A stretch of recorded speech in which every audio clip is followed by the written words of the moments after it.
सरकार हमारी जायज़ मांगों को नहीं मांग रही है और राज्य भर में जो प्रदर्शन किए जा रहे हैं उसके बाद भी सरकारी काम पे जू नहीं रेंग रही है, तो हमने ये तय किया कि अब हम घरों से निकल के सड़कों पर आकर अपना विरोध पूरे राज्य में एक साथ एक ही समय दर्शाएंगे। राज्य सरकार द्वारा बिजली के बिलों में बिजली खर्च के अलावा अलग से फ्यूल चार्ज व स्पेशल चार्ज जोड़कर भेजने के विरोध में गुरुवार को होटल व उद्योग व्यापार संगठन के आह्वान पर अजमेर समेत राजस्थान के सभी जिला मुख्यालयों पर उपभोक्ताओं ने धरना देकर विरोध प्रदर्शन किया। संगठन के पदाधिकारियों ने कहा कि काफी समय से राजस्थान सरकार को ज्ञापन देकर बिजली के बिलों से फ्यूल चार्ज खत्म करने की मांग की गई थी, लेकिन आज दिन तक सरकार के कान में जू तक नहीं रेंगी। इसी के चलते आज राजस्थान भर के सभी जिला मुख्यालय व उपखंड स्तर पर व्यवसायियों द्वारा धरना प्रदर्शन किया गया। पिछले कुछ समय से राजस्थान भर में सरकार द्वारा स्पेशल फ्यूल सरचार्ज के नाम से जो वसूली की जा रही है उसके विरोध में क्रमिक रूप से आंदोलन किया जा रहा है। आज उसी क्रम में जब हमने देखा कि सरकार हमारी जायज़ मांगों को नहीं मांग रही है और राज्य भर में जो प्रदर्शन किए जा रहे हैं उसके बाद भी सरकारी काम पे जू नहीं रेंग रही है, तो हमने ये तय किया कि अब हम घरों से निकल के सड़कों पर आकर अपना विरोध पूरे राज्य में एक साथ एक ही समय दर्शाएंगे। आपकी जानकारी के लिए बताना चाहता हूँ कि इस समय जब अपन ये बात कर रहे हैं तो राजस्थान भर के सभी जिला मुख्यालयों में और सभी उपखंड मुख्यालयों में धरने दिए जा रहे हैं और सरकार से ये मांग की जा रही है कि स्पेशल फ्यूल सरचार्ज के नाम से जो चोर रास्ते से सरकार बिजली के बिलों में जनता से अवैध वसूली कर रही है वो गलत है और ये हमको मालूम है। सरकार का काम एक तरीके से एक हाथ दे और दो हाथ ले जैसा हो रहा है। अब आप ही बताइए, अगर आपका पड़ोसी दुकानदार आपके पास आए और आके बोले कि भाई साहब जो पिछले साल आपने हमसे राशन लिया था उसमें हमारा कुछ कॉस्टिंग बढ़ के आ गया है, मैं कैलकुलेशन गलत कर लिया था, इसलिए आप हमें 1000 रुपये और दीजिए, तो क्या आप उसको देंगे?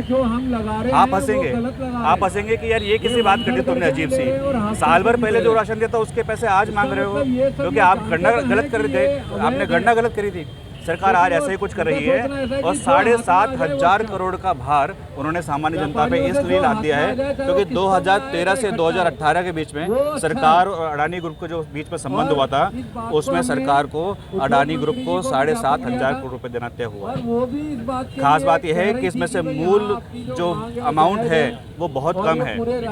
अधिकांश भाग सिर्फ इस बात का बढ़ गया है क्योंकि सरकार इस बात को डिले करती गई और ब्याज पर ब्याज इकट्ठा होता गया और इस ब्याज को अब सरकार सामान्य जनता से वसूल करवाना चाहती है। मजे की बात यह है कि अब सरकार ने खुद अडानी से 4700 करोड़ रुपए मांगने की कवायद प्रारंभ कर दी है,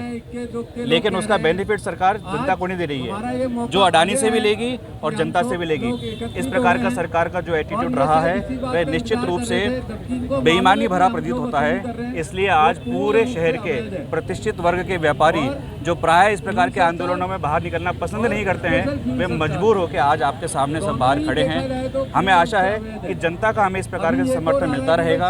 और जनता के समर्थन के साथ हम सरकार को ये बतला देंगे कि अब तक जो आप हमसे लेते आए हैं, आपने अब तक 2019 से 2021 तक 3 रुपये 60 पैसे प्रति यूनिट की शुल्क से वसूल कर लिया है, क्योंकि जनता विश्वास करती है सरकार पे और बिल का अंतिम अमाउंट जो होता है उसको देख के इस विश्वास के साथ कि बिल सरकार ने जारी किया है उसको भुगतान कर देती है। कभी भी नहीं देखती कि उसके अंदर किस किस मद में कितने कितने पैसे लगाए गए हैं। लेकिन अब हम जाग गए हैं, अब हम बिल का विश्लेषण भी करते हैं और लोगों को प्रेरित करते हैं कि आप अपने बिलों का विश्लेषण करें और ये जानें कि सरकार किस प्रकार से चोर रास्ते हिसाब से पैसे लेती है। इस विषय के विरोध को लेकर हम फ्यूल सरचार्ज हटाने की सरकार से मांग करते हैं और ये मांग करते हैं कि जो फ्यूल सरचार्ज सरकार हमसे ले चुकी है, जो उद्यमी से ले चुकी है, जो डोमेस्टिक कनेक्शन वाले घरबारियों से ले चुकी है, जो कमर्शियल कनेक्शन वाले एनडीएस उपभोक्ताओं से ले चुकी है और जो किसानों से भी ले रही है, उसको तुरंत प्रभाव से रिफंड किया जाए, उनको उसका शुल्क लौटाया जाए। मेरा नाम कुणाल जैन, मैं लघु उद्योग भारती अजमेर इकाई अध्यक्ष।